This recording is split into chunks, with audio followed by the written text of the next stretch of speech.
Good afternoon, YouTube. Hope everybody's doing good. It's a pretty nice day out today. It's a little chilly this morning.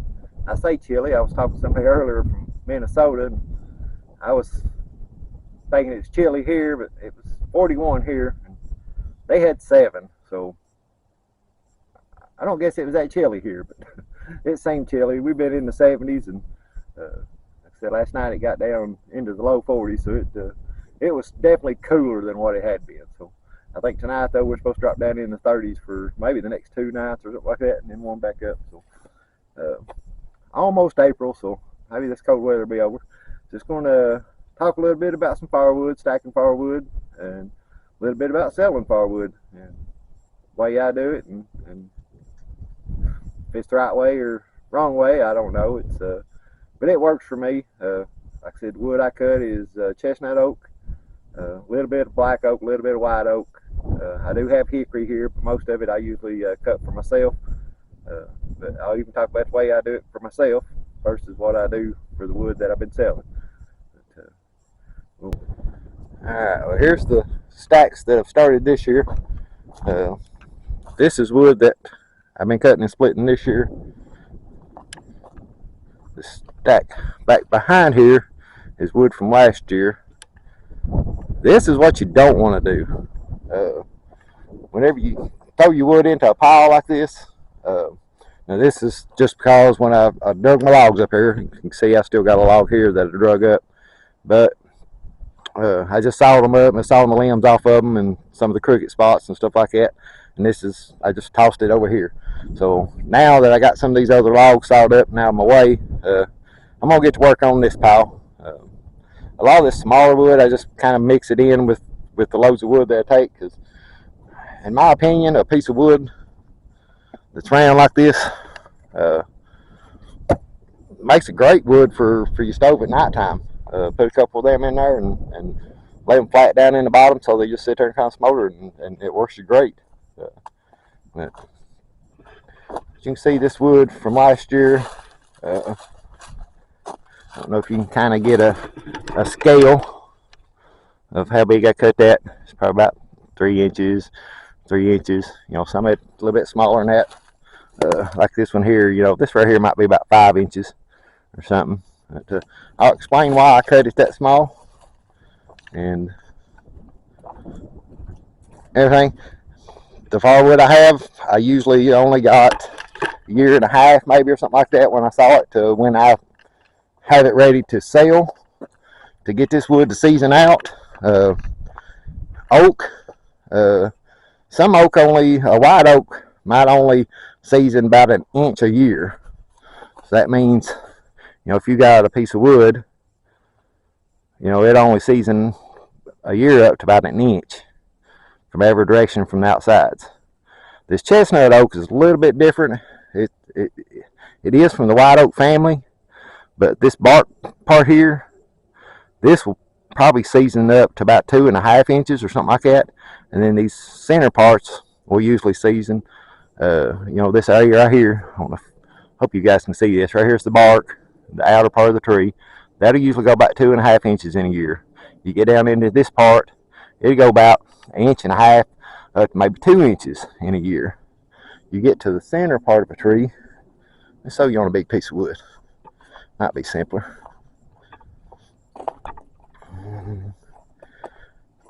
Let's stand this up. Oh gosh. Alright, now. Alright, going from this center part here will only season about 1 inch per year. But when you start getting into this outer stuff, it seems like it's just seasons a little bit bigger area faster. This outside area, see this different coloration? It's not as packed as hard, I guess you could say, and it seasons out a little faster. And as you get closer to the center, the longer it takes it to center out. So that being said, when I split my wood, I cut it down for my pieces are usually, you know, on these outer parts. I keep running my tripod into the ground. These parts here, you know, I don't want anything over about 5 inches, because I know it can go 2.5 from this way, 2.5 from this way, and that'll season out. Get down to the center, I want it a little bit smaller, to where it will season out. And when I stack the wood, I want something on the ground. As you can see, I got some little saplings cut. Goes underneath the whole thing on the bottom. That lets air get under the bottom. I don't stack it super tight here at the house, because that lets more air flow through the wood there to get in. And I stack them in rows of 2, but I'll leave a gap, just a small gap, not nothing big. I want them to kind of lean up against each other and hold each other. But that lets the air circulate in that wood and helps it season out a little faster. Another thing I do, this wood's lined up this way, that's north and south. So when my sun comes up over here in the east, and these trees are going to block it in the summertime, but when it comes up, that sun's hitting on that side, and it comes right over the top of it, and it's hitting on that wood all day long, the whole stack of wood pretty much. The wind here, most of the time, is either coming from the north or the south. Sometime in the summertime, mainly, it's coming out of the south, going east, southeasterly, I guess, or coming from the southwest, going northeasterly. But most of the time, this has a breeze going on it anyway. That helps it all to season out a little faster.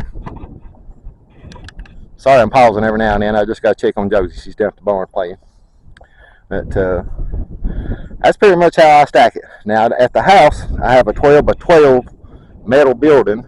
That's the metal on it is old, rusty barn metal that come off a barn that I had tore down. And like right now, I have a load that's stacked in a big pile out in front of it. But once I get done with the wood for this year, whatever I got left laying in there, I'll pull it out, first in, first out. I'll pull it out, stack my new wood going in for next year into the back, and then once I get what I need, I'll put my old wood from last year back in. But that metal building, being the rusty color that it is, seems like it draws heat, and it kind of almost makes an oven inside there, I guess. I leave it to where it can get air circulating in there and things like that, but I've never had a problem with the wood not seasoning out. Like I said, I try to use, when I have to saw down a hickory here, I try not to saw them down, but when I do saw hickory down here, hickory is definitely a harder wood. Takes longer for it to season out. I've never had a problem with it not seasoning out in just 1 year inside that building. But that's what I do in wood. Now, as far as selling this wood, a cord of wood, according to Google, and several different sites that's on Google, a cord of wood is 128 cubic feet. So that's a stack that's 4 foot tall, 4 foot wide, 8 foot long. I've actually took wood to a couple people from up north. Most of them seem like, I think New Jersey, and I think the other guy was from Massachusetts or something like that, was saying it's 4 foot tall, 4 foot long, 16 foot long, or 16 foot long, 4 foot wide, 4 foot tall. According to Google, that's not it. I don't know. But cord of wood in this area don't go for a lot. The wood I sell is a 4 foot tall by 8 foot long, and I cut my wood at 20 inches. If you do the math on that, that comes out to being a 0.4 of a cubic of a cord. So not quite half a cord, a little more than a third, but not quite half. People sell a truckload of wood here for about $60. To me, I wouldn't waste my time for $60 for a truckload of wood. It's too much work. It takes too long. I'm getting double that. That's me cutting the wood, splitting the wood, loading the wood in my truck, delivering it, and stacking it at their house or wherever they want it. And that's still not a lot of money for that much work, that much time, and the wear and tear on your equipment. And but I've not had a problem selling wood. I've not had anybody argue with me over the price. I told my wife whenever we decided that I was going to try to do this, she's like, well, everybody's selling it way cheaper. And I think a lot of it is they're not delivering it or they're not stacking it. And it's maybe not hardwood. It might be maple or poplar or pine or something like that. And I just told her, if they don't want to buy it, they don't want to buy it. That's fine. If they want to buy it, I'm going to do my best to make sure that it's what I say it is when I advertise it. It's 4 foot by 8 foot, It's 20 inches long. That's what I want to take them. I don't want to leave gaps in my wood when I take it to them. I stack it up. I don't want any holes. You know, like you can see, there's not a whole lot of holes in this right here, but you can see some holes here and there. When I stack it at their house, I want it to be tightly stacked to where it's a 4 foot by 8 foot and 20 inches long. But that's my take on firewood. Like I said, when you sell something to somebody, do what you say you're going to do and let it be what it's going to be. Don't tell somebody you're going to bring them a 4 foot by 8 foot stack of wood and then get there and it's 3.5 foot by 7 foot or something. Do what you say and say what you do, I guess. But that's all I got for today. I said Josie's playing out the phone. I hope you guys can hear me over the wind. The wind's kind of been blowing. But now, as far as this stack here, I'm going to explain this a little bit. The way this stack's humped up in a big mound like this, you know, these outside pieces will season out. But you get those pieces that's down in the middle, they're not getting any air, they're not getting any sunlight, and even water, you know, they're not getting water on it. That's something else I might mention on these other ones. You know, it's not going to season out down inside there.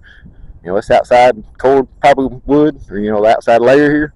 But you get down inside there, that wood's not going to season out. And all this wood is laying on the ground, sucking up every bit of the moisture from the ground. Like I said, you don't want to do wood like this. Like I said, this is my next. I got that piece of wood I was looking at a while ago. I got to get the rest of that log split up, stacked up. My next project is getting this little area here cleaned up. One more thing about my stack of wood. I don't cover it up during the summer. If it gets rained on, it gets rained on. But I want that sunlight hitting it, and I want the air and getting through it. That helps it season out faster. Now, when I get closer to time for me to sell this wood, I will keep it covered up. If they're giving rain, I'll cover it up. If they're not giving rain, I'm going to leave it out in the air, letting it get air. Covering it up just cuts off the air and the wind to it. And the rain during the summer is not going to hurt it. You know, if anything, it kind of helps it season out a little bit. But once it gets closer, you know, if I get it within a month or two, you know, say around September, October, I'll start trying to cover it up when it's calling for rain or something like that. But anyway, I hope this helps somebody out anyway. Hope you guys are having a good day. And if you don't mind, hit the subscribe, the like button. Check us out on Facebook. Appreciate you watching. Alright, Josie does it to me every time I get down here. She wants to say bye. Alright, say subscribe and like. And check us out on Facebook. You're getting too close. Alright, say bye. Cheese. Alright. Thank you guys for watching.